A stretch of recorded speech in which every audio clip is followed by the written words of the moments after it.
જન્માદ્યસ્ય યતોન્વયાદિ તરતશ્ચાર્થેષ્વભીજ્ઞ સ્વરાટ તેને બ્રહ્મ હૃદય આદિ કવયે મુહ્યન્તિ યત સૂરયઃ તેજો વારી મૃદાં યથા વિનિમયો યત્ર ત્રિસર્ગો મૃષા ધામ્ના સ્વેન સદા નિરસ્તકુહકં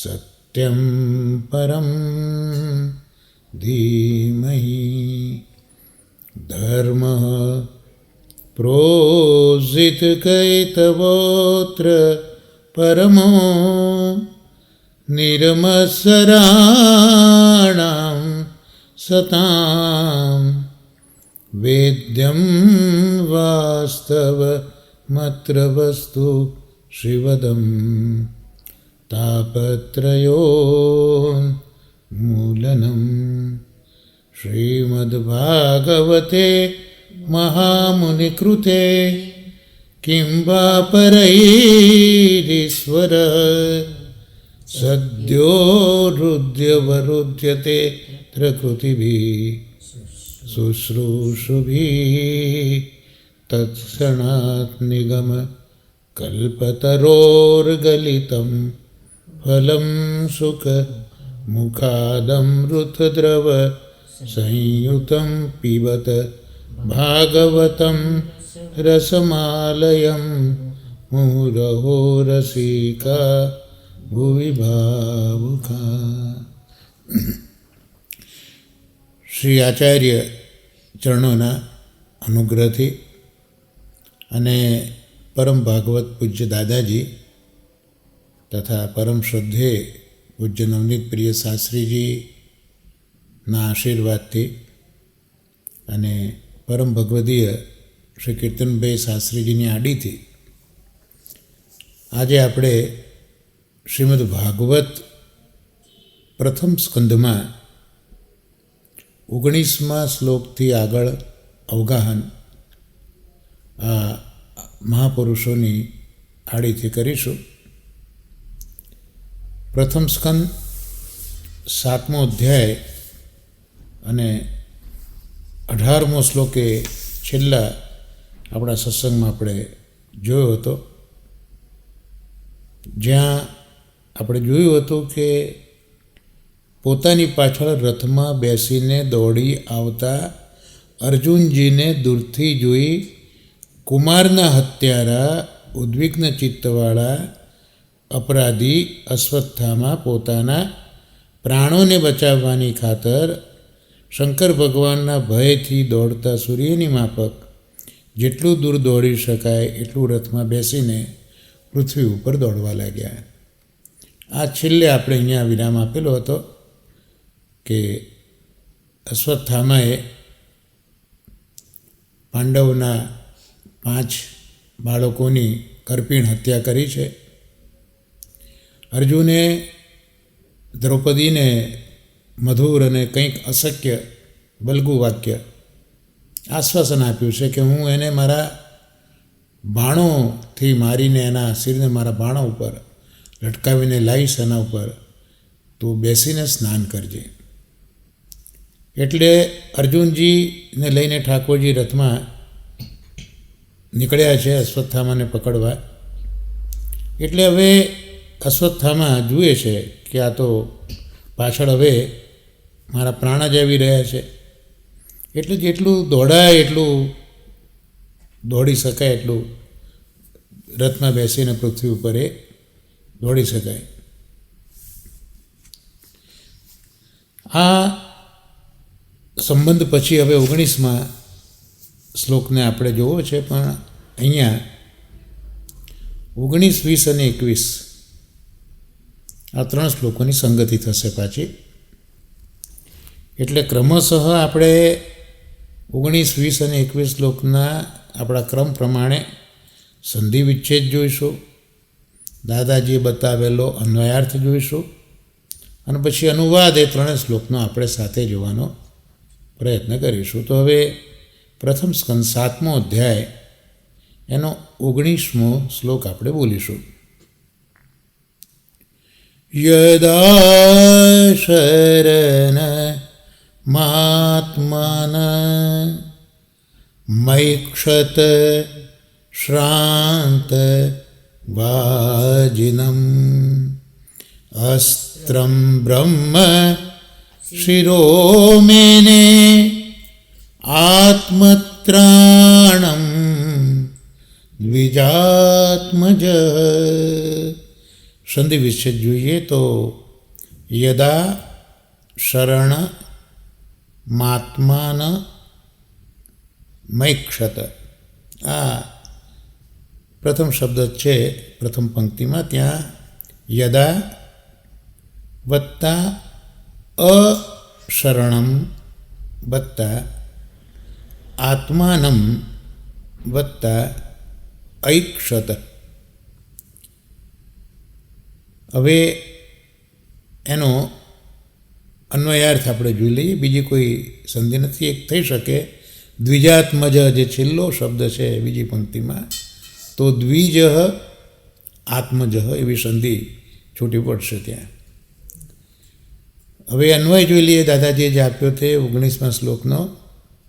તો દ્વિજાત્મજ એટલે હવે દ્વિજના પુત્ર અશ્વત્થામા માટે આ શબ્દ અહીંયા મૂક્યો.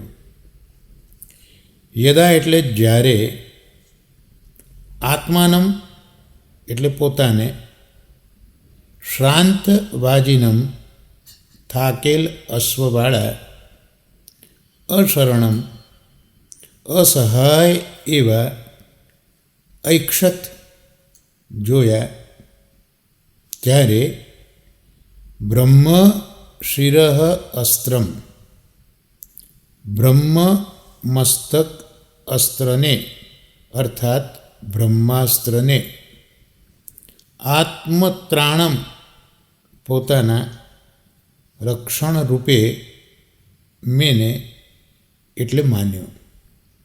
આ 19મો શ્લોક આપણે જોયો. હવે સંગતિમાં 20મો શ્લોક આપણે જોઈ લઈશું. પહેલાં બોલીશું.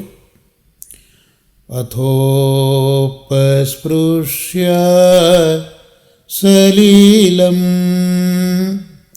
સંદધે તસ્માહિત અજાનન્નુપ સંહારમ પ્રાણ કૃચ્છ્ર ઉપસ્થિતે.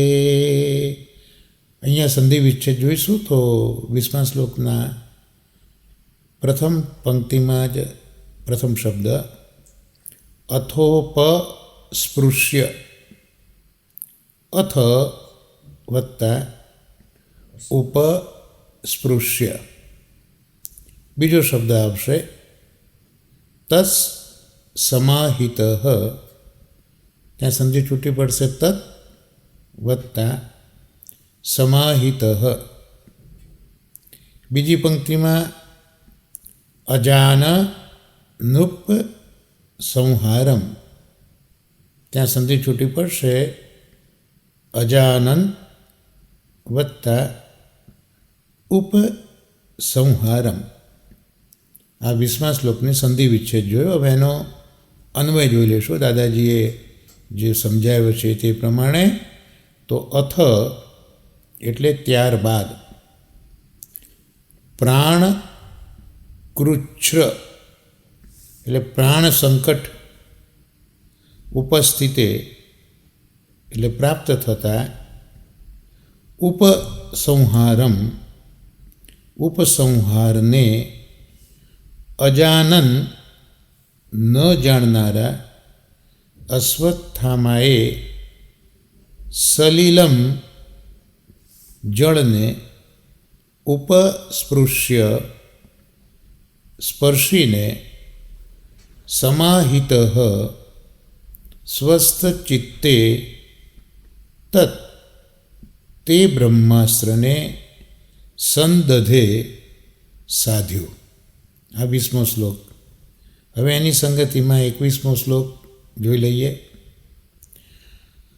તતઃ પ્રાદુર ભૂતેજ પ્રચંડમ સર્વતા પ્રાણાપહમ વિપ્રેક્ષ્ય વિષ્ણું જિષ્ણુરુવાચ.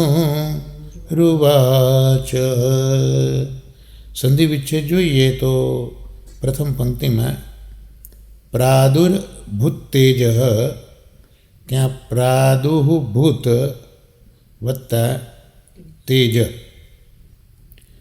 પછી બીજી પંક્તિમાં પ્રાણાપહમ વિપ્રેક્ષ્ય, ત્યાં સંધિ છૂટી પડશે, પ્રાણામહમ વત્તા અભિપ્રેક્ષ્ય. અને છેલ્લો શબ્દ જિષ્ણુરુવાચ, જિષ્ણુ ઉવાચ. હવે એનો અન્વય શું કર્યો દાદાજી આપણે જોઈ લઈએ 21મા શ્લોકનો.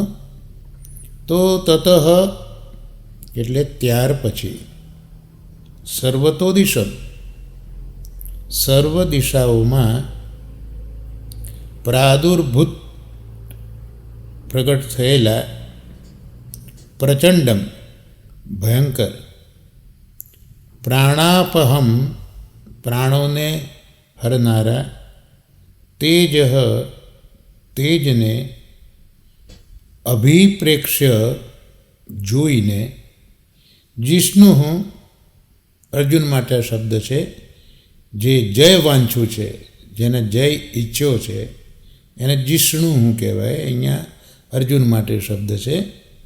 વિષ્ણુ શ્રી કૃષ્ણને આ પ્રમાણે ઉવાચ એટલે કહ્યું. હવે આ 19, 20 અને 21 શ્લોક એની પરસ્પર સંગતિ છે. એટલે હવે એનો અનુવાદ આપણે સાથે જોઈશું. તો 19મા શ્લોકમાં આપણે જોઈએ તો જ્યારે અશ્વત્થામાને લાગ્યું કે પોતાના ઘોડા એ થાકી ગયેલા છે, જે શબ્દ છે ને શ્રાંત વાજિનમ, વાજિન એટલે અશ્વ, શ્રાંત એટલે થાકેલા, તો પોતાના ઘોડા થાકી ગયેલા છે, અન્ય કોઈ હવે રક્ષણ કરનારું રહ્યું નથી, ત્યારે બ્રહ્માસ્ત્રને જ પોતાની રક્ષા કરનારું છે એમ માન્યું. એટલે અશ્વત્થામાને હવે લાગ્યું કે મારા ઘોડા બી થાકી ગયા છે, વધારે મારાથી ભાગી શકાય એવું છે નહીં, અને હવે બીજું તો કોણ રક્ષણ કરનારું છે મારી સાથે, એટલે માત્ર બ્રહ્માસ્ત્ર છે જ મારી રક્ષા કરનારું છે, આવું એને માની લીધું. 20મા શ્લોકમાં જોઈએ તો અંતે જ્યારે પ્રાણ સંકટ આવી પડ્યું ત્યારે ઉપસંહારને ન જાણવા છતાં અશ્વત્થામાએ આચમન કર્યું અને એક ચિત્ત બની અર્જુન ઉપર બ્રહ્માસ્ત્રને સાધ્યું. હવે એની પાસે કોઈ બીજો રસ્તો નથી, કોઈ ઓલ્ટરનેટ નથી. અંત સમય આવી ગયો છે પ્રાણ સંકટનો, એટલે એ હવે પોતે બ્રહ્માસ્ત્રને સાધે છે અર્જુન તરફ, પણ એ પોતાને ખબર નથી કે આ બ્રહ્માસ્ત્રને ઉપસંહાર કેમ કરવો. એટલે બ્રહ્માસ્ત્રને છોડ્યા પછી એને પાછું કેમ વાળવું, એને ઉપસંહાર કહેવાય. એ અશ્વત્થામા જાણતા નથી, અને ન જાણતા હોવા છતાં મૂળ જોયું કે પ્રાણ હવે મુશ્કેલીમાં છે, એટલે અર્જુન ઉપર આ બ્રહ્માસ્ત્રને સાંધ્યું. હવે 21મા શ્લોકમાં આપણે જોઈએ તો જ્યારે બ્રહ્માસ્ત્રને સાંધ્યું ત્યારે હવે શું થયું તો સર્વ દિશાઓમાંથી એક પ્રચંડ તેજ પ્રગટ થયું, જે પ્રાણોનો નાશ કરનારા તે તેજને જોઈને અર્જુને શ્રી કૃષ્ણને આ પ્રમાણે કહ્યું. જ્યારે બ્રહ્માસ્ત્રનું સંધાન કર્યું અશ્વત્થામાજીએ, એટલે બ્રહ્માસ્ત્રના જ લીધે સર્વ દિશામાં એક પ્રચંડ તેજ એ વ્યાપી ગયું. અને તેજ એવું હતું કે પ્રાણોનો નાશ કરે એટલું બધું પ્રચંડ તેજ હતું. એટલે અર્જુનજી આ તેજને જુએ છે એટલે મૂંઝાઈ ગયા છે. તો એ તેજને જોઈને શ્રી કૃષ્ણને હવે અર્જુનજી કંઈક વિનંતી કરી રહ્યા છે. એ શ્લોક આપણે આગળ જોઈએ એ પહેલાં દાદાજીએ કેટલીક વિશેષ જે સમજ આપી છે એમાં પહેલાં જ શ્લોકમાં 19મા શ્લોકમાં બ્રહ્મશિર બ્રહ્માસ્ત્ર એના વિશે દાદાજીએ કંઈક વિશેષ માહિતી આપી છે કે બ્રહ્મશિર એ બ્રહ્માસ્ત્રનું નામ છે. બ્રહ્માસ્ત્રને બ્રહ્મશિર એવું કહેવામાં આવે. તો એ બ્રહ્માસ્ત્ર પાછા બે પ્રકારના હોય. એક તો અનિવાર્ય બ્રહ્માસ્ત્ર છે. એ અનિવાર્ય બ્રહ્માસ્ત્ર એ આધિદૈવિક છે. અનિવાર્ય એટલે જે જરૂરી જ છે એ આધિદૈવિકતા બતાવે છે. એ બ્રહ્માસ્ત્ર એક અનિવાર્ય બ્રહ્માસ્ત્ર આધિદૈવિક છે. અને બીજું જે પાછું વાળી શકાય તે આધ્યાત્મિક છે. બ્રહ્માસ્ત્ર બે પ્રકારના. એક તમે પાછું વાળી, ટૂંકમાં અહીંયા સ્પષ્ટ ખ્યાલ આવે કે એક આપણે પાછું વાળી શકતા નથી, એટલે અનિવાર્ય જ છે, એટલે પાછું વાળી શકીએ વાળી શકાય એવું નથી. અને બીજું જે પાછું વાળી શકાય એવું છે એ આધ્યાત્મિક છે. અશ્વત્થામા બંને પ્રકારના બ્રહ્માસ્ત્રને જાણે છે, પણ એનો ઉપસંહાર, એને કેમ પાછું વાળવું એ જાણતા નથી. હવે આ બ્રહ્માસ્ત્ર વિશે આગળ વાત કરે છે દાદાજી કે સ્કંદ પુરાણ એમાં કેદારખંડ છે. સ્કંદ પુરાણ એટલે મહાદેવજીના પુત્ર સ્કંદ જે સેનાપતિ બનેલા દેવના, એને સંલગ્ન પુરાણ સ્કંદ પુરાણ. તો એમાં કેદારખંડમાં એક પ્રસંગ એવો આવ્યો કે દ્રોણાચાર્યે શિવજીને પ્રસન્ન કર્યા છે. એટલે શિવજીએ પ્રસન્ન થઈને દ્રોણાચાર્યજીને 7 પ્રકારના વૈજ્ઞાનિક અસ્ત્રો શીખવ્યા છે. શિવજીએ શીખવ્યા છે 7 પ્રકારના અસ્ત્રો દ્રોણાચાર્યજીને. કયા કયા છે એ નામ પણ દાદાજીએ મેન્શન કર્યા છે. એમાંનું એક આ બ્રહ્માસ્ત્ર, જેને બ્રહ્મશિર એવું કહ્યું, બ્રહ્માસ્ત્ર. બીજું બ્રહ્મદંડ, ત્રીજું બ્રહ્મશિર, ચોથું પાશુપત, પાંચમું વાયવીય, છઠ્ઠું આગ્નેય અને 7મું નારસિંહ. આ 7 પ્રકારના બ્રહ્માસ્ત્રો છે, અસ્ત્રો છે, જે ભગવાન શંકરે દ્રોણાચાર્યને શીખવ્યા છે. એમાંનું આ ત્રીજું એટલે બ્રહ્મશિર અસ્ત્ર એ આ બ્રહ્માસ્ત્ર છે. ત્યાર પછી 21મા શ્લોકની અંદર જે અર્જુન માટે જિષ્ણુ શબ્દ વાપર્યો, જયની ઈચ્છાવાળો, એના ઉપર દાદાજી સમજાવે છે કે આ જિષ્ણુ નામ અર્જુનનું છે. એટલા માટે કે વિજય એ સદા અર્જુનના પક્ષમાં જ છે, એટલે એનું નામ જિષ્ણુ પડ્યું છે.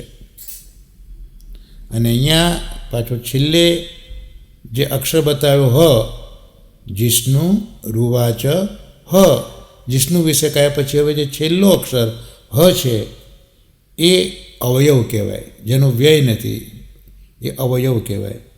એ એવું સૂચવે છે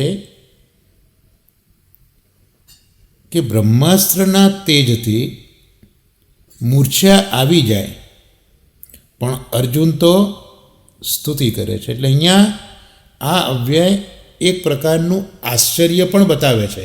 અહીંયા હ એ આશ્ચર્ય માટે પણ વપરાય. તો કયું આશ્ચર્ય?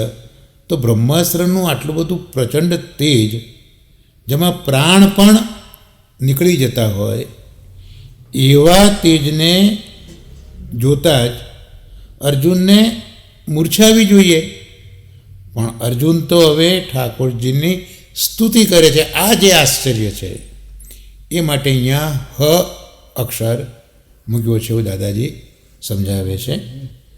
એટલે એ અત્યંત આશ્ચર્યજનક છે કે અર્જુનને મૂર્છા આવી જોઈએ બ્રહ્માસ્ત્રના તેજથી, એના બદલે તો સ્તુતિ કરે છે કૃષ્ણની. એટલે અહીંયા આશ્ચર્યકારક હ શબ્દ મૂક્યો છે.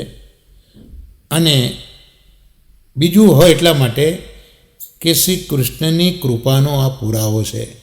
અર્જુન ડર્યો નથી, દબાયો નથી, પણ સ્તુતિ કરે છે એટલા માટે કે શ્રી કૃષ્ણની એના ઉપર કૃપા છે.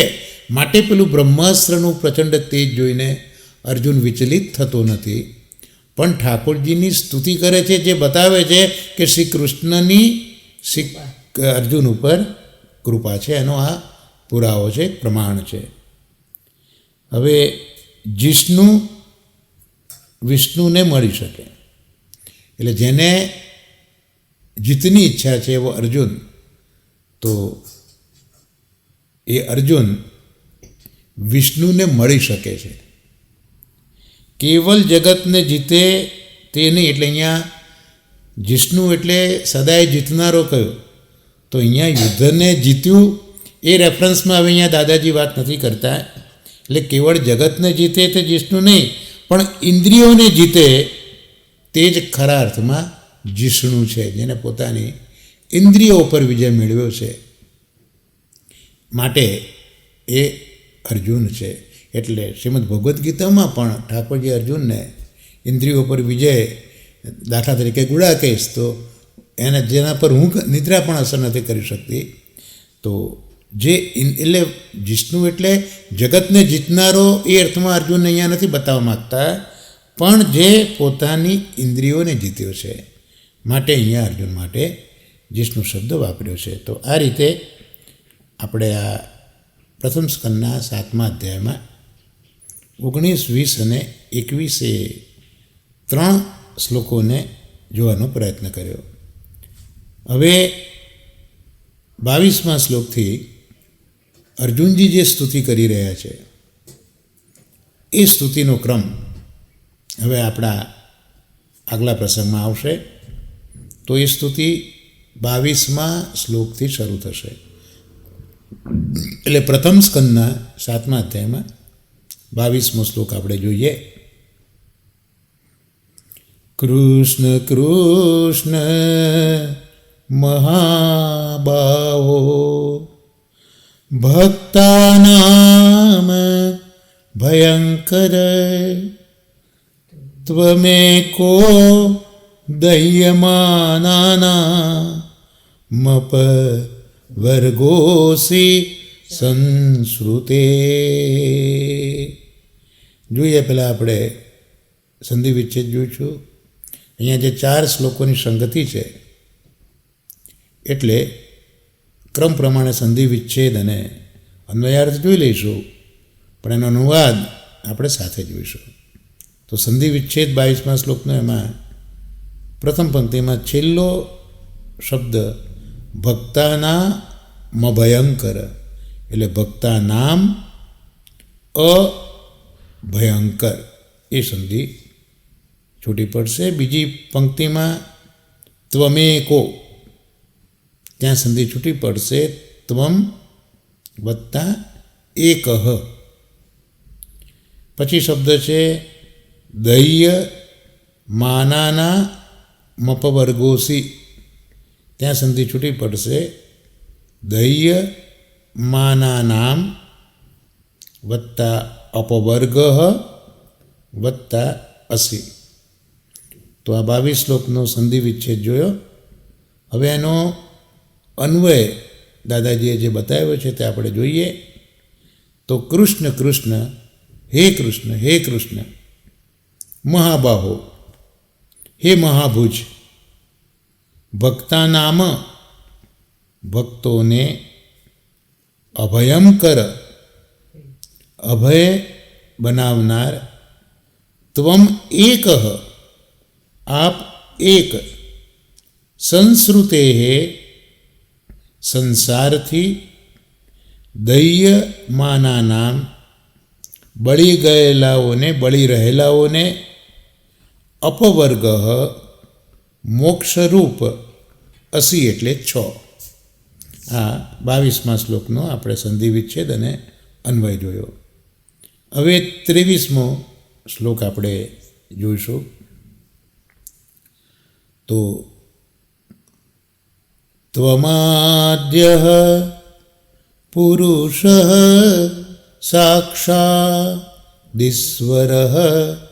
પ્રકૃતેઃ પરઃ માયાં વ્યુદસ્ય ચિચ્છત્યા કૈવલ્યે સ્થિત આત્મની. સંધિ વિચ્છેદ જોઈએ તો ત્વમાદ્યઃ, ત્વમ વત્તા આદ્યઃ, સાક્ષાદ ઈશ્વરઃ, સાક્ષાત વત્તા ઈશ્વરઃ. પછી બીજી પંક્તિમાં ચિચ્છત્યા, ત્યાં ચિત્ત વત્તા સત્યા. આ સંધિ વિચ્છેદના શબ્દો જોયા. હવે એનો અન્વય દાદાજીએ કરેલો આપણે જોઈ લઈએ. તો ત્વમ એટલે તમે, આદ્ય સર્વના આદિ, પુરુષ એટલે પુરુષ, સાક્ષાત એટલે પ્રત્યક્ષ, ઈશ્વર એટલે ઈશ્વર, પ્રકૃતે પ્રકૃતિથી, પરઃ એટલે નિરાળા, ચિત્ત સત્યા ચૈતન્ય શક્તિથી, માયામ માયાને, વ્યુદસ્ય દૂર કરીને, કૈવલ્યે વિકાર રહિત, આત્મની આત્મામાં, સ્થિત રહેલા, અસી એટલે 6. આ સંધિ વિચ્છેદ અને અન્વય જોયા પછી 24મો શ્લોક એ આપણે જોઈએ. સ એવ જીવલોકસ્ય માયા મોહિત ચેતસ વિધસ્સે સ્વેન વીર્યેણ શ્રેયો ધર્માદિ લક્ષણમ. આમાં કોઈ ખાસ સંધિ છે નહીં. ધર્માદિ લક્ષણમમાં, ધર્મ આદિ લક્ષણમ આપણે લઈ શકીએ. તો ત્યાં અન્વયાર્થ હવે આપણે જોઈએ 24મા શ્લોકમાં. તો સહ એવ તે તમે જ, માયા મોહિત ચેતસ માયાથી મોહ પામેલા ચિત્તવાળા, જીવલોકસ્ય પ્રાણી માત્રના, ધર્માદિ લક્ષણમ ધર્માદિક લક્ષણ યુક્ત, શ્રેય કલ્યાણને, સ્વેન એટલે પોતાના, વીર્યેણ પરાક્રમથી વિધસ્સે એટલે કરો છો. આ અન્વય જોયો. અને હવે સંગતિનો છેલ્લો શ્લોક 25મો. તથાયંચાવ તારસ્તે ભુવો ભાર જિહિર્ષયા સ્વાનાંચાનન્ય ભાવના મનુધ્યાનાપ ચાસકૃત. અહીંયા સંધિ વિચ્છેદ જોઈશું તો પ્રથમ પંક્તિમાં જ તથા યંચાવતારસ્તે તથા વત્તા ચ વત્તા અવતાર વત્તા તે આ સંધિ છૂટી પડશે. ત્યાર પછી બીજી પંક્તિમાં સ્વાનાંચાનન્ય ભાવાના મનુધ્યાના, તો સ્વાનામ વત્તા અનન્ય ભાવાનામ વત્તા અનુધ્યાનાય અને ચા સકૃત ચ વત્તા અસકૃત, આવી રીતની આ સંધિ છૂટી પડશે. ત્યાં હવે અન્વયાર્થ જોઈએ તો તથા એટલે તથા ચ અને તે પ્રમાણે ભુવઃ પૃથ્વીના ભાર જિહિર્ષયા ભારને દૂર કરવાની ઈચ્છાથી ચ એટલે અને અનન્ય ભાવાનામ અનન્ય ભાવવાળા સ્વાનામ નિજજનોના અસકૃત વારંવાર અનુધ્યાનાય ચિંતન કરવા માટે અયમ આ તે એટલે આપનો અવતાર એટલે અવતાર છે. આ અન્વય જો હવે આપણે 22, 23, 24, 25 શ્લોકોની સંગતિ હોવાથી આપણે એનો અનુવાદ દાદાજીએ જે કર્યો તે પ્રમાણે જોઈશું. તો અર્જુનજી હવે ભગવાનને વિનવી રહ્યા છે. એટલે મૂળ તો આ અર્જુનજીએ કરેલી સ્તુતિ છે 7મા અધ્યાયમાં. શ્રીમદ ભાગવતાર્થમાં આપણે આ વિચાર કર્યો છે કે પ્રથમ સ્કંદ અધિકાર લીલામાં જે ઉત્તમ શ્રોતા વક્તા છે એ ક્રમશઃ પરીક્ષિતજી શ્રોતા છે અને વક્તા તરીકે સુખદેવજી છે. અને સુખદેવજીની ઉત્તમતા તો પુરવાર થયેલી જ છે, પણ પરીક્ષિતજી ઉત્તમ કઈ રીતે? કારણ કે મૂળ લક્ષણ તો મહાપુરુષે બતાવ્યું છે કે દૃઢ વૈરાગ્ય એ મુખ્ય આવશ્યકતા ઉત્તમ અધિકારીમાં જરૂરી છે. સુખદેવજી તો ભગવાન શંકરનો અવતાર છે, પણ પરીક્ષિતજી માટે આ દૃઢતા, આ વૈરાગ્ય, દૃઢ વૈરાગ્ય ક્યાંથી આવ્યો? તો એના અનુસંધાનમાં શ્રી મહાપ્રભુજીએ શ્રી ભાગવતાર્થમાં સમજાવ્યું છે કે ભાઈ પરીક્ષિતજીનો જન્મ તો પ્રથમ સ્કંદના 12મા અધ્યાયમાં જ થાય છે, પણ 7મા અધ્યાયથી 11મા અધ્યાય એ 5 જે અધ્યાયો છે એ 5 અધ્યાયો 5 પ્રકારની શુદ્ધિ પરીક્ષિતજીના જન્મ પહેલાં બતાવી છે. 5 પ્રકારની શુદ્ધિ: પિતૃશુદ્ધિ, માતૃશુદ્ધિ, પોષકાન્ન શુદ્ધિ, સર્વલોકની શુદ્ધિ વગેરે 5 પ્રકારની શુદ્ધિ બતાવી છે. જે શુદ્ધિ પરીક્ષિતજીના જીવનમાં દૃઢ વૈરાગ્યની સાથે સાથે મોક્ષનું પણ દ્વાર ખોલી દેનારી છે. અને એ પરીક્ષિતના જન્મ પહેલાં 3 પૂર્વજો એ પણ મુક્ત થયા હોય તેનો પણ સમાવેશ જોવા મળે છે. અને એનાથી પણ વધારે આપણે આગળ વિચાર કરીએ તો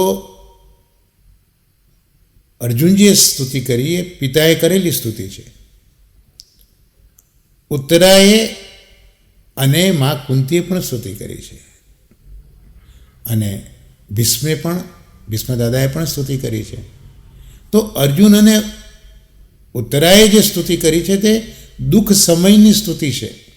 સ્તુતિ 3 પ્રસંગે થાય એમ શ્રી મહાપ્રભુજીએ શ્રી ભાગવત આરતમાં બતાવ્યું છે. એક તો દુઃખમાં તો સ્તુતિ બધા કરે, પણ સુખમાં કરનારા બહુ ઓછા છે, જે કુંતાજીએ કરી છે. અને સુખમાં સ્તુતિ કરી એ જ એમની ભક્ત પ્રમાણતાનું અહીંયા પુરાવો છે. નહીં તો સુખમાં તો માણસ ચકી જતો હોય છે. એટલે સુખની અંદર સ્તુતિ કુંતાજીએ કરી છે. ને દાદા ભીષ્મ તો મુક્તિની ઈચ્છા રાખીને બેઠા જ છે. ઉત્તરાયણની રાહ જોઈ રહ્યા છે, ક્યારે પ્રભુ પધારે, એમના દર્શન કરવું અને કૃતાર્થ થવું. અર્જુને બાણ છોડીને ગંગાજીને પણ પ્રગટ કરી દીધા છે. ત્યારે ભીષ્મ સ્તુતિ કરે છે, પોતાની જે બુદ્ધિ છે એનું બૌદ્ધિક આત્મનિવેદન કરે છે. આ બધું આપણે આગળ જોઈશું, પણ અહીંયા આ અર્જુનની સ્તુતિ એ આ 22, 23, 24 અને 25 એ 4 શ્લોકોમાં છે. એટલે હવે એ સ્તુતિમાં અર્જુનજી વિનવે છે. સ્તુતિમાં તો વિનવવાનું જ હોય ને. અર્જુન વિનવે છે. કૃષ્ણને શું કહે છે? સંબોધન કરે છે, હે કૃષ્ણ, હે કૃષ્ણ. બીજું નામ કહે છે હે મહાભુજ. પછી આગળ કહે છે ભક્તોને નિર્ભય બનાવનારા પ્રભુ, સંસારના તાપથી સંતપ્ત જીવોને આપ એક જ છોડાવનારા છો. સ્તુતિમાં અહીંયા અર્જુને ઠાકોરજીને 2 વખત કહ્યું કે હે કૃષ્ણ કૃષ્ણ. એટલે જ્યાં પ્રેમ હોય ત્યાં ઘણી વખત સંબોધન 2 વખત થઈ જતું હોય, ઘણી વખત દુઃખમાં પણ સંબોધન થઈ જતું હોય. સામાન્ય ઉદાહરણ લઈએ તો છોકરો બહારથી રમીને આવ્યો હોય ને બહુ સમય પછી માતાને કે પિતાને જુએ તો પપ્પા પપ્પા કે મમ્મી મમ્મી એમ દોડતો આવે છે ને, 2 વખત બોલે છે. આ જે અંદર આનંદ ઉમટ્યો છે એનું આ પ્રતીક છે. એટલે કૃષ્ણ કૃષ્ણ એ જે છે એ એક તો પ્રેમની અંદર, બીજું આદરની અંદર, અને ત્રીજું ભયની અંદર. પ્રેમ, આદર અને ભય, આ 3 પરિસ્થિતિમાં એક શબ્દ અનેક વાર બોલાતો હોય છે. સાહિત્યમાં એને વિપ્સા તરીકે ઓળખવામાં આવે. સાહિત્યમાં એને વિપ્સા કહે છે. એટલે અર્જુન અહીંયા જે પ્રેમ, આદર અને ભયની વાત કરીને તો અર્જુન અહીંયા કઈ સેન્સમાં બોલે છે? તો અર્જુન અહીંયા આદરમાં બોલે છે કે હે કૃષ્ણ, આપ જ એક સંરક્ષક મારા છો. એટલે કૃષ્ણ માટે અહીંયા મહાભુજ એ પણ એક વિશેષણ વાપર્યું. ભક્તોને અભય આપનારા. શ્રીમદ ભાગવતના તો અનેક ફળો બતાવ્યા છે, પણ મુખ્ય 5 ફળો પૈકીનું એક ફળ અભયનું દાન છે. તો એ ભાગવત રૂપિયા કૃષ્ણ જ બિરાજ્યા છે. તો ભક્તોને નિર્ભય બનાવે છે, અભયનું દાન કરે છે. અને એટલું જ નહીં, પણ આ સંસારની અંદર તપેલા, તાપથી તપ્ત થયેલા જીવો છે, એને સંસારના જીવોને તાપમાંથી છોડાવનારા પણ આપ એક જ છો. આમ સ્તુતિ કરવાની અહીંયા અર્જુનજી શરૂઆત કરે છે અને કૃષ્ણને આ રીતે ઓળખાવે છે કે એક તો કૃષ્ણ છો જ આપ, પણ મહાભુજ છો એટલે મહાબળવાન છો. મહાભુજ એટલે મહાબળવાન છો આપ. ભક્તોને નિર્ભય આપનારા છો. પ્રભુ તો છો જ. સંસારના તાપમાં જે સંતપ્ત જીવો છે તો એમને છોડાવનારા પણ આપ એક છો. હવે 23મા શ્લોકમાં એમ કહે છે કે ત્વમાદ્ય પુરુષ, આપ આદ્ય પુરુષ છો, સાક્ષાત ઈશ્વર, આપ સાક્ષાત ઈશ્વર છો. જો કુંતાજીની સ્તુતિ આપણને યાદ આવશે હવે જ્યારે જોઈશું કુંતામાની સ્તુતિ. ત્યાં કુંતામાજીએ નમસ્ય કરીને નમસ્કારની જે પરંપરા બતાવી છે ત્યાં કૃષ્ણને આદ્ય જ કહ્યું છે, ઈશ્વર પણ કહ્યા છે, આદ્ય પુરુષ કહ્યા છે. એમ અહીંયા અર્જુન પણ આપ આદ્ય પુરુષ છો, સાક્ષાત ઈશ્વર છો અને પ્રકૃતિથી આપ પર છો. પ્રકૃતિની કોઈ ઇફેક્ટ આપણા ઉપર થતી નથી. આપ આપની ચિત્ત શક્તિથી માયાને દૂર કરીને કેવળ આત્મામાં જ આપ સ્થિત કરો છો. એટલે કૃષ્ણ એ અહીંયા આત્મારામ છે એમ અર્જુન સમજાવવા માગે છે. અને જે માયાથી બધા પીડાય છે એ માયા કૃષ્ણને કંઈ નથી કરી શકતી ત્યાં સુધી કે માયા કૃષ્ણના ભક્તોથી પણ દૂર ભાગે છે, સંકોચાઈને દૂર જતી રહેશે.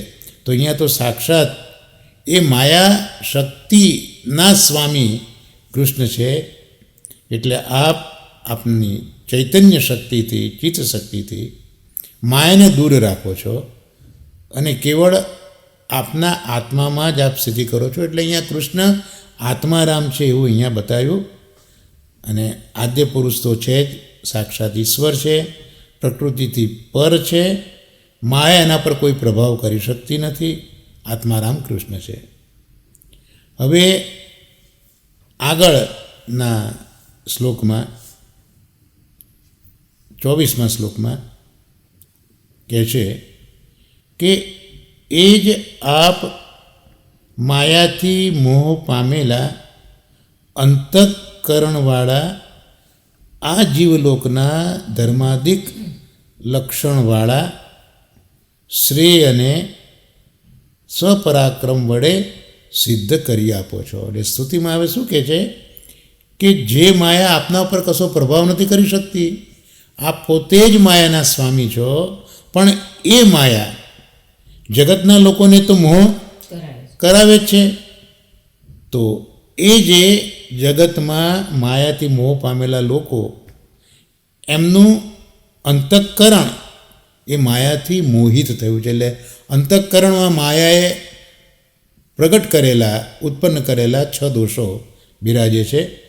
તો આવા આ જગતના લોકોના શ્રેયને, એટલે આત્માના કલ્યાણ માટે આપ પોતે જ સ્વપરાક્રમ કરો છો અને આ બધા જીવોના શ્રેયને આપ સિદ્ધ કરો છો. એટલે જે જીવોના અંતઃકરણ માયાથી મોહિત થયા છે એવા લોકોના શ્રેયને આપ સિદ્ધ કરો છો. એમાં આપને કોઈની જરૂર પડતી નથી, પણ પોતાના પરાક્રમથી, સ્વપરાક્રમથી આપ સ્વેન વિર્યેણ, એટલે પોતાના પરાક્રમથી આપ આ જીવલોકના ધર્માધિક લક્ષણવાળા જે જીવો છે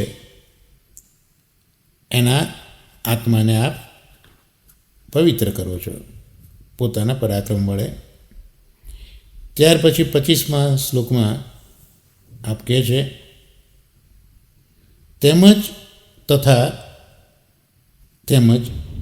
આપનો આ અવતાર, આપ આ ભૂતળ ઉપર કેમ અવતરિત થયા છો, તથા યંચાવતારસ્તે, તથા આપનો આ જે પ્રગટ થવાનું છે, તો આપનો આ અવતાર એ પણ પૃથ્વીનો ભાર ઓછો કરવાની અભિલાષાથી અને અનન્ય ભાવવાળા સ્વભક્તોના અનુધ્યાન માટે છે. એટલે અહીંયા અર્જુનની સમજ મૂકી કે કૃષ્ણ ભૂતળ ઉપર શા માટે પ્રગટ થયા છે.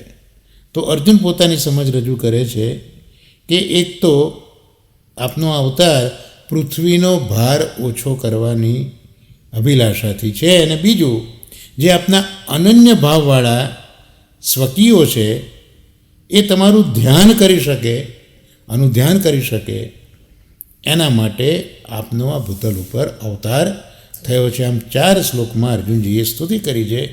તો દાદાજી એમાં હવે સમજાવે છે કે આ 4 શ્લોકથી અર્જુનજીએ જે સ્તુતિ કરી છે એમાં ધર્મ, અર્થ, કામ અને મોક્ષ, તો આ ધર્મ વગેરે 4 પુરુષાર્થો છે એ સિદ્ધ થાય માટેની આ સ્તુતિ છે.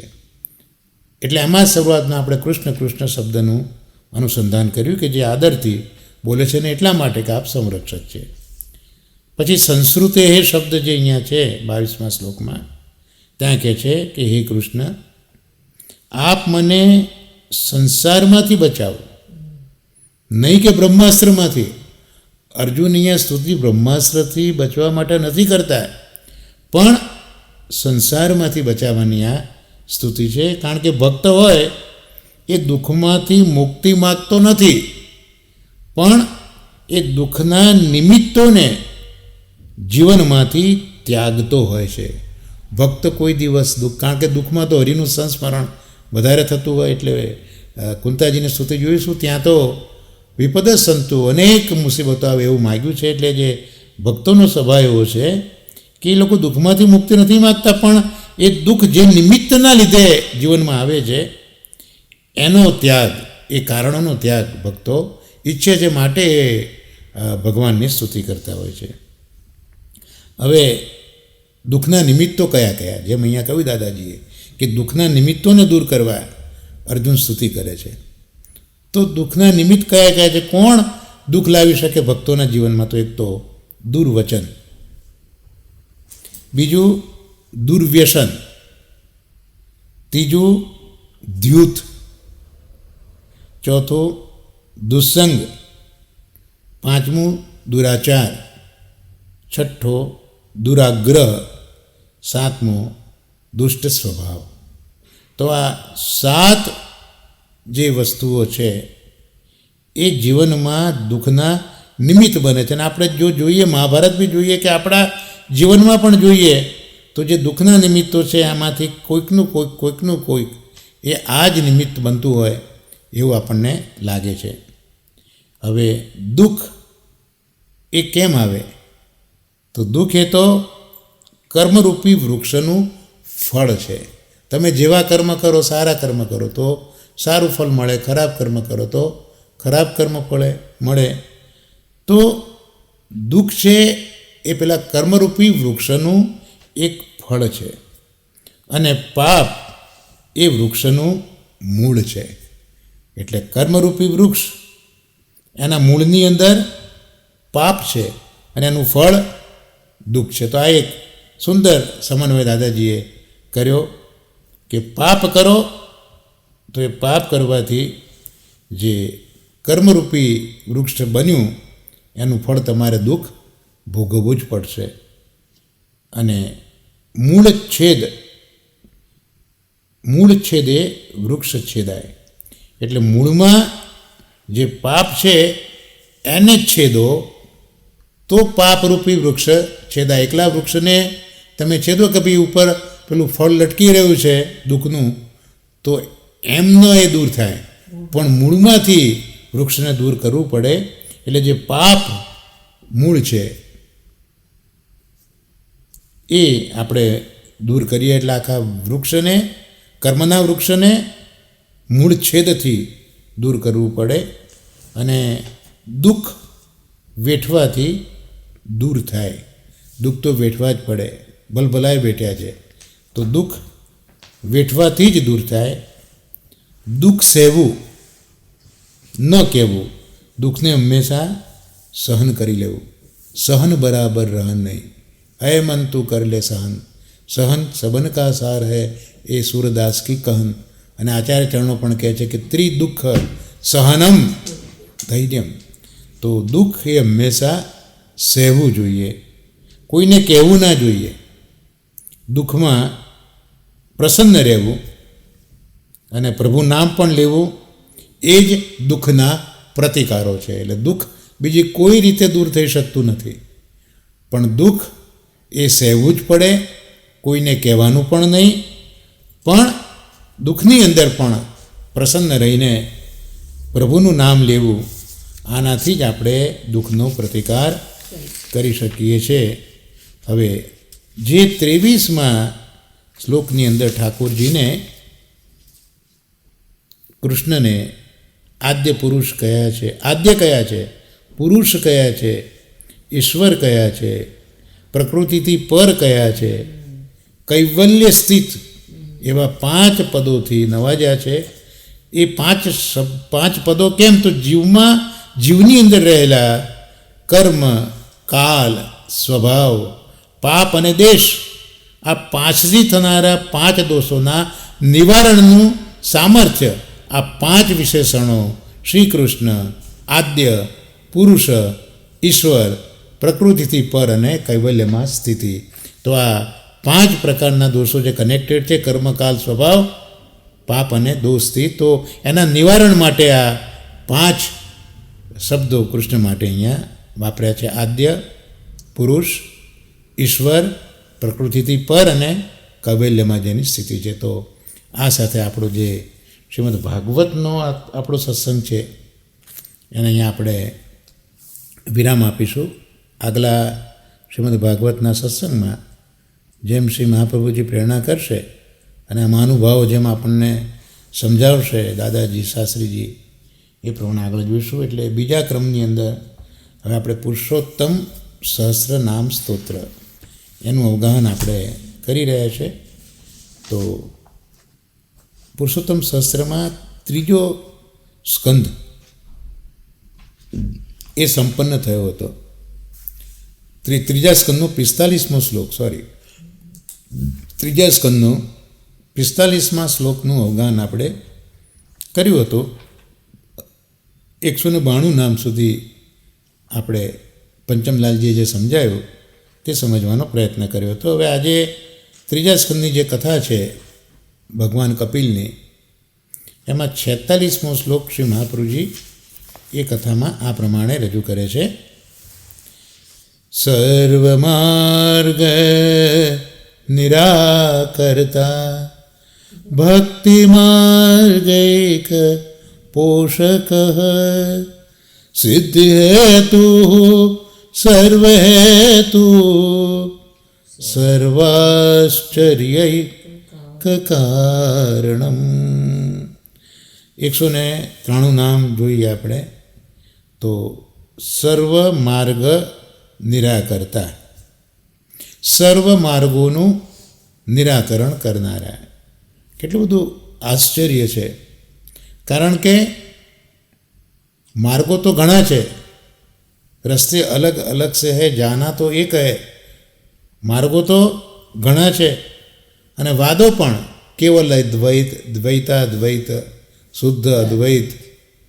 હા, તો માર્ગો પણ ઘણા છે, વેદો પણ ઘણા છે, પણ એ બનાવનાર પણ આમ તો ઠાકોરજી જ છે. અહીંયા આપણને વિચારે આવે કે આ બનાવનારા તો ઠાકોરજી જ છે, પણ પ્રભુનો સ્વભાવ છે ને ભક્ત તરફ પક્ષપાતી. આમ તો સમપ્રભુ છે, બધા ઉપર સમાન ભાવ છે, પણ સાથે સાથે આ પુષ્ટિસ્થ પ્રભુની વાત છે, મર્યાદા પ્રભુની વાત નથી.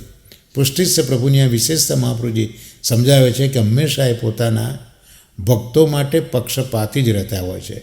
એટલે ભલે બધા માર્ગો ઠાકોરજીએ જ બનાવ્યા, વાદો પણ બનાવ્યા, અને આપણે જાણીએ જ છીએ કે શંકરાચાર્યજીએ પણ જે આ પ્રગટ કર્યો એ ઠાકોરજીની ઈચ્છા છે. મૂળ મહાદેવજી છે ને આદિ શંકરાચાર્ય, અને પ્રભુએ આજ્ઞા કરી છે કે તમે મોહશાસ્ત્રો બનાવો. એટલે આ બધું બનાવનારા ઠાકોરજી જ છે, પણ પુષ્ટિસ્થ પ્રભુનું આ લક્ષણ અહીંયા છે કે સ્વજનોની હંમેશા લોકો પ્રતિ પક્ષપાત કરતા હોય છે. એટલે આ બધા જ માર્ગો પૈકી પ્રભુને ભક્તિ માર્ગ ઉપર પ્રીતિ છે. એટલે જે માર્ગ અને વાદ ભક્તિ સિવાયના છે તે બધાનું આપ નિરાકરણ કરનારા છો, એમ અહીંયા પંચમલાલજી સમજાવે છે. અને એનું પ્રમાણ મૂકે છે કે અર્જુનને 18 અધ્યાયોમાં જ્ઞાન આપ્યું. સાંખ્ય યોગ કયો, કર્મ યોગ કયો, સાંખ્ય કર્મ યોગ કયો, તો પુરુષોત્તમ યોગ કયો, ભક્તિ યોગ કયો. હા, ઘણા યોગોની વાત કરી. એટલે આ જુદા જુદા માર્ગો થયા ને, જુદા જુદા વાદો થયા ને, પણ છેવટે 18મા અધ્યાયમાં કહી દીધું કે સર્વ ધર્માન પરિત્યજ્ય મામેકમ શરણમ વ્રજ. અર્જુન આટલો બધો ફેરવીને અર્જુનને છેવટે તો આ ભક્તિના માર્ગ ઉપર, શરણાગતિના માર્ગ ઉપર લઈ આવ્યા. તો આ જે ગીતા આજ્ઞા છે એ આનું જ પ્રમાણ છે કે ભગવદ ધર્મ સિવાયના જેટલા ધર્મો છે એ બધા તુચ્છ છે, એવું અહીંયા સર્વ માર્ગ નિરાકર્તામાં આપણે જોયું. હવે 194મું નામ ભક્તિ માર્ગૈક પોષક. જો પરસ્પર સંગતિ પણ આપણે અહીંયા જોતા જઈએ તો બધા જ માર્ગોનું નિરસન કર્યું. તો હવે કયા માર્ગનું પોષણ કર્યું? તો ભક્તિ માર્ગૈક. તો આ કાર્યકારણ ભાવ કહેવાય. મહાપ્રભુજીના વેદાંતમાં આ કાર્યકારણ ભાવ કહેવાય. એટલે બધા માર્ગો એ આપે નિરાકરણ કરીને, એટલે એ કાર્ય હતું, એનું કારણ હવે બતાવ્યું કે ભક્તિ કેવળ ભક્તિ માર્ગનું, ભક્તિ માર્ગૈક પોષક, એકમાત્ર ભક્તિ માર્ગનું પોષણ કરનાર આપ છો, માટે એમને સર્વ માર્ગોનું નિરસન કર્યું છે. તો ભગવાન સર્વ માર્ગોને તુચ્છ ગણીને કેવળ ભક્તિ માર્ગનું પોષણ અથવા તો સ્થાપન કરે છે. એટલે ભગવાન કપિલ પણ, જો આપણા પ્રસંગ કપિલજીનો જ ચાલી રહ્યો છે, મા દેવહૂતિજી સાથેના પ્રસંગો છે. એટલે ભગવાન કપિલ પણ કપિલ ગીતામાં, ગીતા એકલા અર્જુનને કહી છે એવું નથી, પણ આ કપિલ ગીતા પણ અવેલેબલ છે, જ્યાં કપિલજીએ આ બધું કહ્યું છે. કપિલ ગીતામાં પણ અનેક સ્થળે ભક્તિ માર્ગનું સમર્થન કર્યું છે. આમ તો જોવા જાઓ તો કપિલજીનો અવતાર જ લુપ્ત થયેલા સાંખ્યને પ્રગટ કરવા માટે હતો. સાંખ્ય માર્ગના આચાર્ય એ ભગવાન કપિલ છે, અને પોતાના 2 શિષ્યોને શીખવ્યું પણ છે સાંખ્ય. પણ એ પોતે આ ભક્તિ માર્ગિક પોષક છે ને, એટલે સાંખ્ય પ્રગટ કરવા એમનો અવતાર ભગવાને કરાયો છે. અવતારીએ એમનો અવતાર સાંખ્ય પ્રગટ કરવા કરાયો તે બરાબર છે, પણ મૂળભૂત તો જે સ્વભાવ છે એ ભક્તિ માર્ગનું સમર્થન કરનારો છે. એટલે ભલે સાંખ્યને પ્રગટ કર્યું, પોતાના ભક્તોને શીખવ્યું, પણ સાથે સાથે કપિલ ગીતામાં ભક્તિ માર્ગનું પણ સમર્થન તો કર્યું છે. જેમ આદિ શંકરાચાર્યજી માયાવાદનું સ્થાપન કર્યું, પણ છેવટે તો ભજ ગોવિંદમ, ત્યાં ગોવિંદ તો સાકાર છે એ પણ આવી ગયા, અને માયા ત્યાં નથી રહી, માયાને ભજવાનું નથી કહ્યું. તો આવી રીતે જે ભગવદ અવતારો છે એ મૂળ તો ભક્તિ માર્ગની રક્ષા કરનારા છે. એટલે કપિલ ભગવાન પણ અહીંયા ભક્તિ માર્ગનું સમર્થન કરીને પોતાની માતાને કહે છે કે ભગવાનના ચરણ કમલ સદાય ભજવા યોગ્ય છે. એટલે હે માં, તું ભગવાનના ચરણ કમલને ભજજે, પણ માં ભગવાનના ચરણ ભજવાના બદલે કપિલને જ ભજે છે, કારણ કે પોતાના પુત્રમાં જ એમણે ભગવાનના દર્શન કરી લીધા છે. એટલે કપિલજીના ગયા પછી માં પોતાના દીકરાએ આપેલી જે આ સમજ કે ભગવાનના ચરણ કમલ સદા ભજવા યોગ્ય છે, પોતાના પુત્રને જ એ સ્મરે છે. એટલે ભગવાનના ગુણોથી ભક્તિ આશ્રિત બનેલી છે. ભગવાનના ગુણો છે એનો આશ્રય કરીને ભક્તિ રહેલી છે. આવી ભક્તિથી તન, મન અને વાણી દ્વારા પ્રભુની ભક્તિ કરવી, આવું બતાવ્યું છે. એટલે 3જા સ્કંદમાં 32મો અધ્યાય અને 22મો શ્લોક તેમાં બતાવ્યું છે કે ભક્તિથી જ તન, મન અને વાણી દ્વારા પ્રભુની ભક્તિ કરવી જોઈએ. ભગવાન વાસુદેવ માટે ભક્તિયોગ કરવો, ભક્તિયોગ તમારા માટે નહીં, પણ પ્રભુ માટે, પ્રભુની પ્રસન્નતા માટે, પ્રભુ સાથે ભક્તિ કરવી એ મારું દાયિત્વ છે. એટલે અહીંયા જો ડીપલી વિચારીએ તો નિષ્કામતાનું દ્યોતક પણ અહીંયા આ વાક્ય છે કે વાસુદેવને માટે, ભગવાન વાસુદેવ માટે ભક્તિયોગ કરવો. આનાથી સંસારમાં તરત વૈરાગ્ય પ્રાપ્ત થઈ જતો હોય છે, અને બ્રહ્મ સાક્ષાત્કાર રૂપી જ્ઞાનની પ્રાપ્તિ પણ થઈ જતી હોય છે. તો આ 194મું નામ ભક્તિ માર્ગૈક પોષક જોયું. હવે 195નું નામ સિદ્ધિ હેતુ, ભગવાનની પ્રાપ્તિ થવાના હેતુરૂપ એવા કપિલ ભગવાન. તો ભક્તિ માર્ગિક પોષક, તમે ભગવાનની ભક્તિ કરો તો બ્રહ્મ સાક્ષાત્કાર રૂપી જ્ઞાન તમને મળે, સંસારમાં વૈરાગ્ય થાય, અને સંસારમાં વૈરાગ્ય થાય તો હંમેશા બધા જ પ્રકારની સિદ્ધિઓ જે છે, સકલ સિદ્ધિ હેતુ મુદા, યમુનાજી જેમ આપણે ગાઈએ છીએ, તો બધી સિદ્ધિના હેતુ કોણ છે? અહીંયા ભગવાન છે. આપણા ત્યાં યમુનાજી છે બધી સિદ્ધિના હેતુ, અહીંયા બધી સિદ્ધિના હેતુ ભગવાન ખરા, પણ કોણ? ભગવાન કપિલ છે. એટલે સિદ્ધિ હેતુ એટલે ભગવાનની પ્રાપ્તિ થવાના હેતુરૂપ એવા કપિલ ભગવાન અહીંયા સિદ્ધિ હેતુ કયા. તો ત્યાં પંચમલાલજી સમજાવે છે કે શ્રી કપિલજી પોતાની બ્રહ્મવાદીની માતાને શ્રેષ્ઠ આત્મજ્ઞાનનો ઉપદેશ આપે છે. મા કેવી છે? બ્રહ્મવાદીની છે, બ્રહ્મવાદ જાણનારી છે. એટલે આત્મજ્ઞાનનો ઉપદેશ કરે છે અને કહે છે કે મા, મેં તમને જે સુગમ માર્ગ બતાવ્યો છે તેનું તમે અવલંબન કરજો, અને અવલંબન કરવાથી તમને શીઘ્ર પરમ પદની પ્રાપ્તિ થશે. ભક્તિ યોગ શીખવ્યો છે કપિલજીએ માને, અને તમે મારા આ મતમાં વિશ્વાસ રાખજો. બ્રહ્મવાદી લોકોએ આનું સેવન કર્યું છે. આનું પાલન કરતાં પ્રભુના જન્મ મરણ રહિત સ્વરૂપની પ્રાપ્તિ થાય છે. જો આ તમે મારો કહેલો માર્ગ એમાં વિશ્વાસ રાખીને તમે એનું સેવન કરજો, કારણ કે બ્રહ્મવાદી લોકોએ આનું જ સેવન કર્યું છે, અને જો તમે એનું પાલન કરશો તો પેલા જન્મ મરણના ચક્કરમાં આવું તમને નહીં પડે. એ જન્મ મરણમાંથી બચાવનારું સ્વરૂપ એ તમને આનાથી પ્રાપ્ત થઈ જશે. જે આ મતને નથી જાણતો તે જ જન્મ મૃત્યુના ચક્રમાં પડે છે. અહીંયા સિદ્ધિ એટલે પેલી 8 પ્રકારની સિદ્ધિઓ જે બતાવી છે એ નહીં, પણ ભગવદ પ્રાપ્તિ એવું પંચમલાલજી આપણને સમજાવે છે. જેમ યમનાષ્ટકમમાં પણ સિદ્ધિઓ એટલે અણીમાં, ગરિમા, લઘીમાં, આ બધી સિદ્ધિઓની વાત ત્યાં આપણા માર્ગમાં પણ નથી. અહીંયા પણ સિદ્ધિ એટલે ભગવદ પ્રાપ્તિ એવું અહીંયા સૂચન કર્યું છે. 196મું નામ સર્વ હેતુ. તો સર્વને સિદ્ધિના હેતુરૂપ, સંપૂર્ણ સિદ્ધિના કારણરૂપ 2 અર્થ કર્યા છે કે બધી જ સિદ્ધિના કારણરૂપ હોય તો ભગવાન કપિલ છે, અને સર્વ માટે એમની સિદ્ધિ જોઈતી હોય તો એના હેતુરૂપ કોણ છે? એ પણ ભગવાન કપિલ છે. તો સર્વ હેતુ એટલે સિદ્ધિ હેતુ એ આગળ જોયું, તો સિદ્ધિ હેતુ જ એ સર્વ હેતુરૂપ બની જાય છે. તો સાચી સિદ્ધિ જે બતાવી ભગવત પ્રાપ્તિ, તો ભગવત પ્રાપ્તિ એ જ સાચી સિદ્ધિ છે. કાર્યકારણ સંબંધ અહીંયા પણ આ સંપૂર્ણ સિદ્ધિ છે. ભગવત પ્રાપ્તિ થઈ એટલે સંપૂર્ણ સિદ્ધિ થઈ. બીજી બધી સિદ્ધિ અધૂરી છે. ભગવાન કપિલ એ આ સિદ્ધિના કારણ છે. એટલે ભગવત પ્રાપ્તિ એ જો કરાવી આપનાર કોઈ હોય તો ભગવાન કપિલ છે. એટલે આ ભગવદ પ્રાપ્તિની સિદ્ધિ એ ભગવાન કપિલ કરી આપે. એના ઉપદેશના પાલનથી મા દેવહૂતિ સંપૂર્ણ સિદ્ધિને પામ્યા છે. 33મા અધ્યાયમાં એનું સંપૂર્ણ વર્ણન જોવા મળે છે. મૈત્રેયજી વિદુરજીને આ અધ્યાયના અંત ભાગમાં કહે છે, કારણ કે આ 3જો સ્કંદ જે છે એમાં મૈત્રેયજીએ જે પ્રભુ જ્યારે આસુરવ્યામો લીલા કરતા હતા ભગવાન કૃષ્ણ, એ વખતે જે ભાગવત ઉદ્ધવજીને અને મૈત્રેયજીને કહ્યું છે, અને મૈત્રેયજીને કહ્યું છે કે મારા વિદુરને તમે સંભળાવજો, અને ગંગા કિનારે આ વિદુરજીનો સંબંધ, સત્સંગ એ મૈત્રેયજી સાથે થાય છે.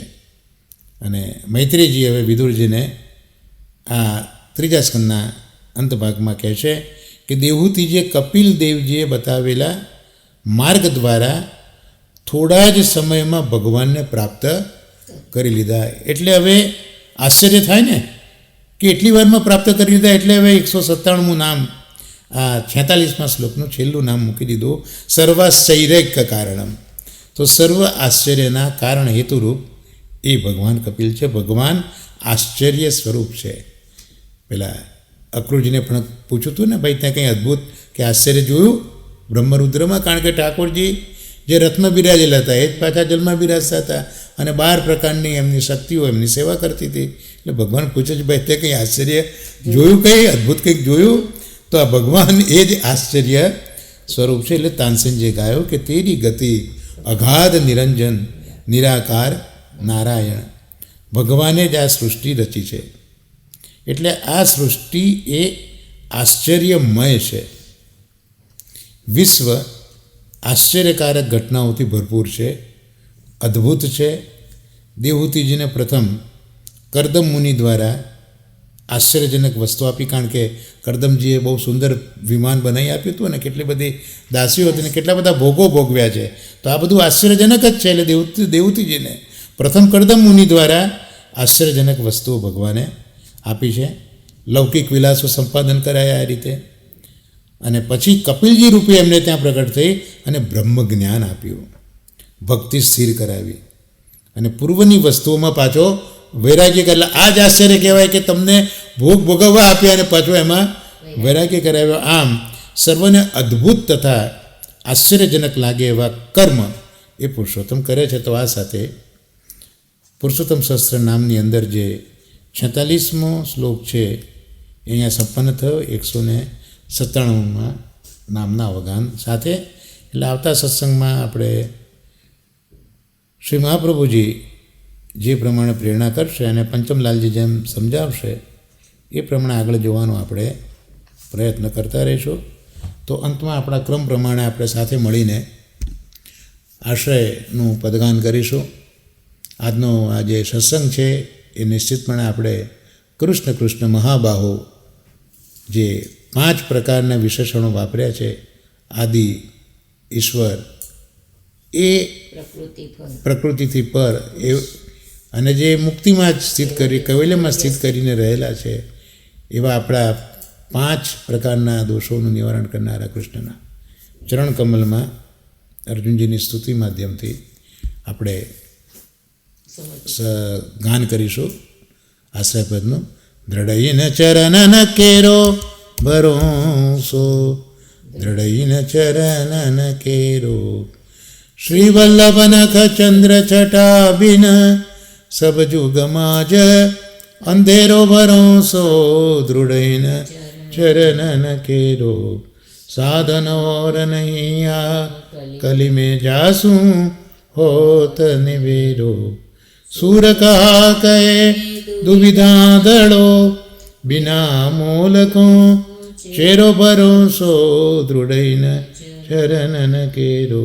श्री गोवर्धन नाथ की जय, श्याम सुंदर श्री हमने महारानी की जय, श्री आचार्य जी श्री महाप्रभु जी की जय. सर्वे वैष्णव ने महाराने वर्षाना. भगवत स्मरण वंदन.